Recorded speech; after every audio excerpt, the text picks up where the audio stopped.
it's Shanty. Are you new to my channel?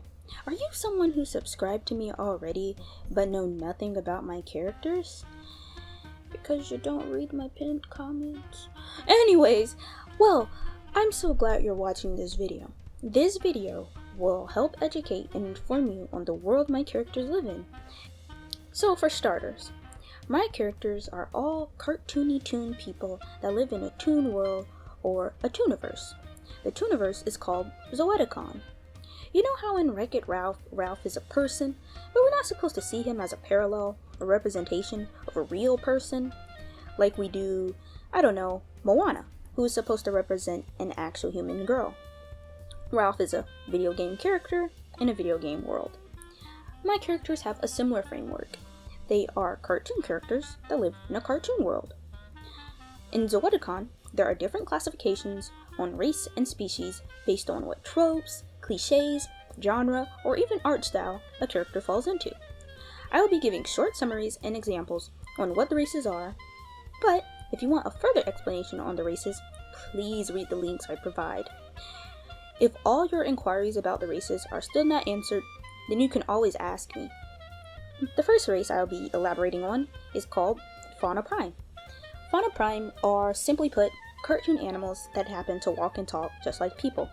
These characters are Daffy Duck, Yogi the Bear, or Mickey Mouse, for example. Then there are the Glovies. Glovies are very traditional zany type of cartoons that can pull weapons out of nowhere and seemingly not die from extremely painful situations. These characters are like Bugs Bunny, Elmer Fudd, or Yosemite Sam. But hey, Shanty, wait. Stop the track, okay? What are you talking about? All those examples you just named for the Glovies don't even wear gloves. And I thought bugs would be considered a Fauna Prime. What are you talking about? In this world, race is on a spectrum, just like in our world. There is no binary what definitely makes you a black person, right? Or there is no 100% binary of what definitely makes you a white person, right? And you can be white and black at the same time. You can be biracial. The same rules apply in this world. In this world, race is also on a spectrum. You can be 2 or more types of toon. But anyways, back to the matter at hand, then we have the Ceweebrums.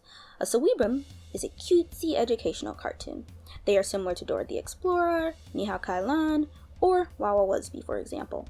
These toons are usually very wholesome and innocent. They are also diligent and dutiful. They're excellent problem solvers and are very creative as well. Then we have anime characters. Anime characters are also a race because of their Eastern animation, style, and the different tropes and things that anime follows as well.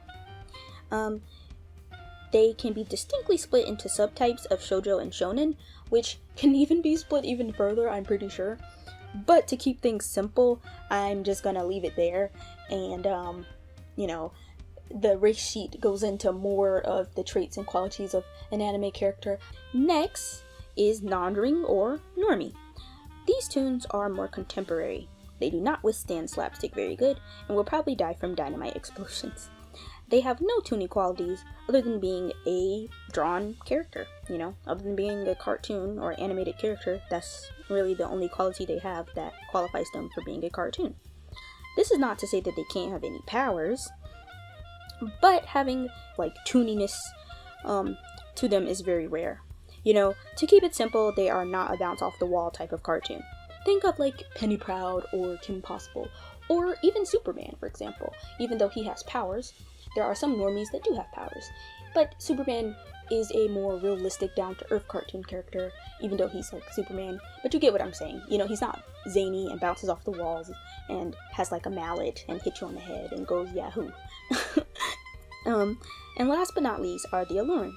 Alluren are toons that are of the likes of Betty Boop, Jessica Rabbit, Hello Nurse, and Red Hot Riding Hood. They are seemingly so charming or attractive that people don't know how to control themselves around them.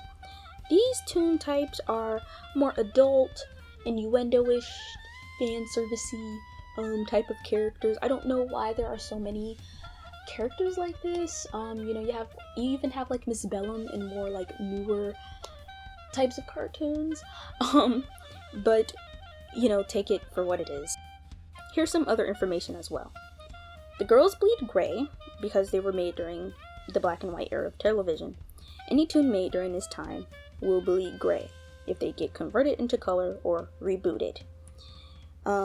Also, any toon that lives in this world has a show or some type of animation or animated canon that they come from. So it can be like from a movie to like a commercial or something. As long as they like are an animated character, they're going to be materialized into this world. And that is all. Like I said, if you want a further elaboration or explanation on any of the toon races or species, or if you want to learn more about my characters themselves, like Pepé for example, you can just look at the links down below. That will cue you in on everything, I promise you. And if there are any unanswered questions, like I said earlier, feel free to just drop a comment. Thank you for watching, and goodbye.